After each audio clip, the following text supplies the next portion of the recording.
I'm back for another Tactical Tuesday video. In today's second video, I'd like to go over telegraphing information to your opponent. With the new starter deck, this provides all colors with an effective way to reveal the top 4 cards of their deck and add one Digimon card of that respective color to your hand. With popular decks like Gabumon, Jessamon, and Security Control being the most popular decks of the BT6 format, each of these decks has its own way to search off the top. Gabumon brings the following cards. P042 Gabumon, a tamer searcher off the top 5 cards. Davis Motomiya, a tamer that searches for a green and a blue Digimon off the top 3 cards. And some utilize Strabimon, a hybrid Digimon that can grab a tamer and a hybrid, which includes itself off the top 3 cards. Jessamon utilizes the following cards.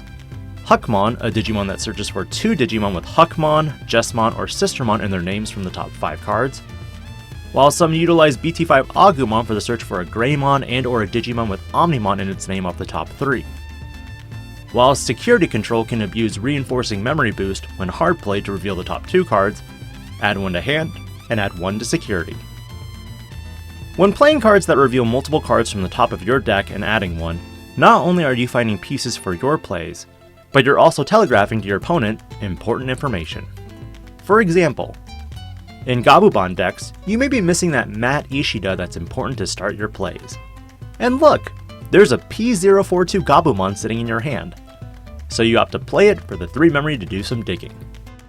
Unfortunately, when you flip those top 5 cards, to your horror, you see 2 Hammer Sparks, a Gabumon Bond of Friendship, a Lobomon, and a Rattlestar. You whiffed. You whiffed horribly. But how you react can telegraph your hand to your opponent. And in some instances, which I'll talk about in my experience, I'll explain how pretending to have a bad hand can actually be advantageous. Giving knowledge to your opponent that your hand is really bad, and that you lost a lot of what you need can do 2 things.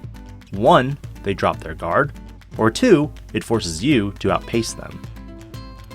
In several games playing Agumon Bond of Bravery and Gabumon Bond of Friendship, I've revealed 2 to 3 bonds and shipped them to the bottom. This forces me to play more aggressively if I want to win. That being said, Agumon Bond of Bravery has it a little easier, especially if your opponent finds the last one for you in Security and sends it to the trash. Because Agumon Expert, a Digimon that is capable of adding a Digimon with Agumon in its name from your trash back to your hand.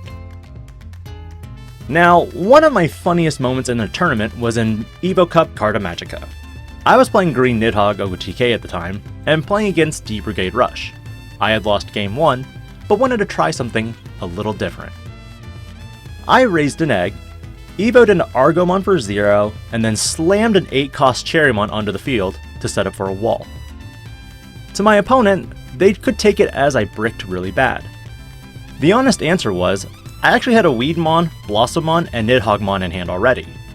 The question was, would my opponent take the bait? He did, and proceeded to evo a Digimon and raise, played 3 Digimon from hand, then Spiral Masqueraded my Cherrymon. Oh no, I lost my Cherrymon. It was a simple cards in hand, 2, and I board wiped him with Nidhoggmon to secure game 2. Telegraphing your information can come from 2 ways. What your cards reveal, and how you interact with your opponent. You pick up on reading people as you play more games though in person, where it really counts. What do you think about telegraphing information to your opponent? After watching this video, do you feel like you telegraph information or act in a way when playing certain cards? Let me know in the comments below. And if you enjoy this type of content, do hit that subscribe button to support the channel and the bell for notifications. This is DIGI-PANDA, logging out.